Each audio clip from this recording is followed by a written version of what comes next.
Magandang umaga po sa ating lahat. Update po muna tayo dito sa binabantayan po nating bagyong si Ada mula sa nilabas nating Tropical Cyclone Bulletin kaninang 5 a.m.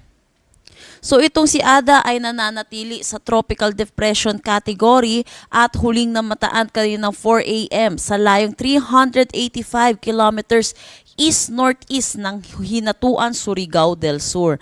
May taglay na lakas na hangin na 55 kilometers per hour malapit sa sentro at pagbugso na umaabot ng 70 kilometers per hour. Ito'y kumikilos northwestward sa bilis na 20 kilometers per hour. Samantala, patuloy pa rin ang pag-iral ng northeast monsoon dito sa may northern at central Luzon.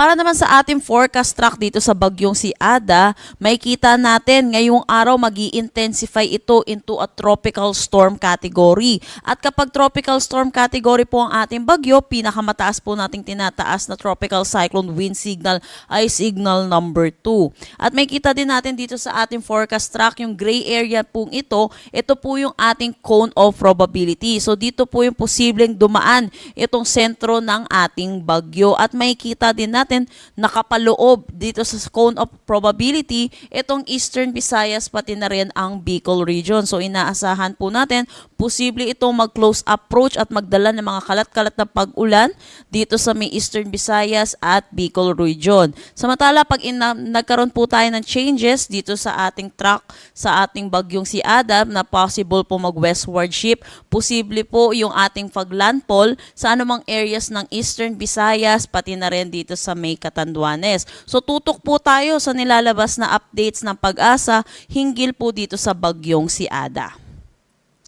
Sa ngayon, tropical cyclone wind signal number 1 tayo dito sa may Sorsogon, southeastern portion ng Albay, northern Samar, eastern Samar, eastern portion ng Leyte at southern Leyte, Dinagat Islands, Surigao del Sur at Surigao del Norte.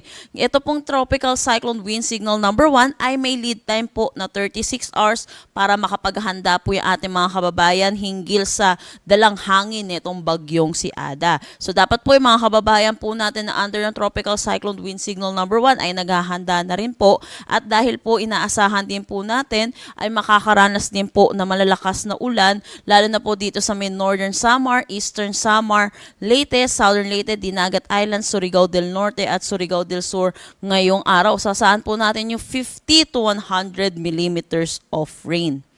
Para naman bukas, inaasahan po natin ito po yung paglapit nitong si Bagyong Ada dito po sa may Eastern Visayas.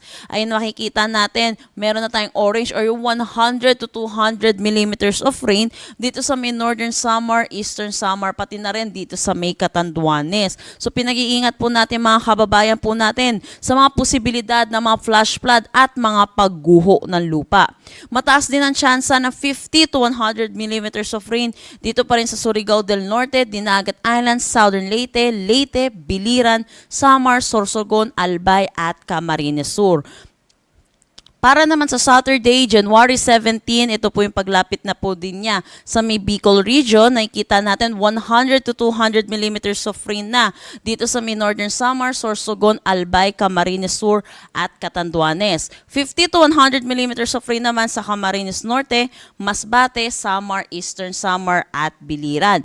Pinag-iingat po natin mga kababayan po natin, lalo na po yung mga nakatira po dito sa Bicol region dahil na rin po sa pag-alboroto netong Bulkang Mayon. Kaya makinig po tayo sa ating mga local government units hinggil sa paglikas po na kailangan nating gawin.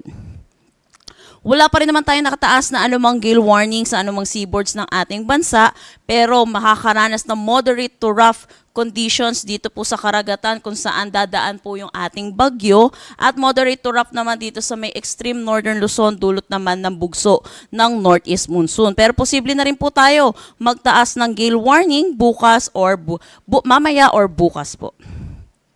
At yan po muna ang latest dito sa Pag-asa, dito sa bagyo pong si Ada.